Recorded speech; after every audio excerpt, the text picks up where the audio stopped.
2016 சட்டமன்ற தேர்தலில் அதிமுக வேட்பாளர் இன்பதுரை வெற்றி பெற்றது செல்லாது என உயர்நீதிமன்றம் தீர்ப்பளித்துள்ளது.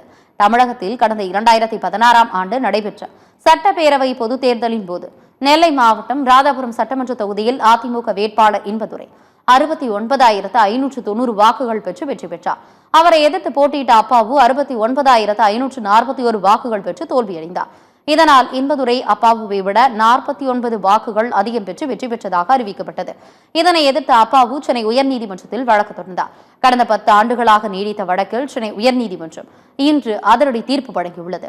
2016 சட்டமன்ற தேர்தலில் அதிமுக வேட்பாளர் இன்பதுரை வெற்றி பெற்றது செல்லாது என நீதிபதி ஜெயச்சந்திரன் தீர்ப்பு வழங்கினார். 104 வாக்குகள் வித்தியாசத்தில் அப்பாவு வெற்றி பெற்றது மறு வாக்கு எண்ணிக்கையின் நிறுவனம் ஆகியுள்ளது என குறிப்பிட்டார். இந்த தீர்ப்பால் இன்பதுரை தகுதி நீக்கம் செய்யப்பட்டார் என பொருள் ஆகாது என்றும் 5 ஆண்டுகளுக்கான எம்எல்ஏ பென்ஷன் உள்ளிட்ட சலுகைகளை இன்பதுரை உரிமையாக கேட்க முடியாது எனவும் நீதிபதி தெரிவித்தார்.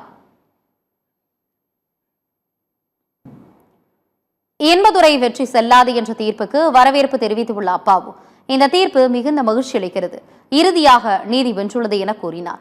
சென்னை உயர்நீதிமன்றம் வெளியே செய்தியாளர்களை சந்தித்தவர் இத்தனை காலங்களாக நாங்கள் அனுபவித்த அத்தனை வழிகளுக்கும் வேதனைகளுக்கும் நீதியரசரின் இன்றைய தீர்ப்பு ஒரு சிறந்த நிவாரணமாக கிடைத்துள்ளது என குறிப்பிட்டார். காலதாமதம் வந்தாலும் நீதி கிடைத்தது நன்றி, மகிழ்ச்சி.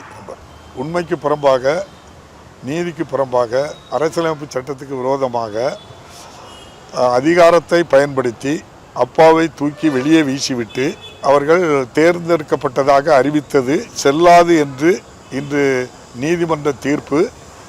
எனக்கு அது காலதாமதம் எல்லாம் எனக்கு பெரிதாக தெரியவில்லை.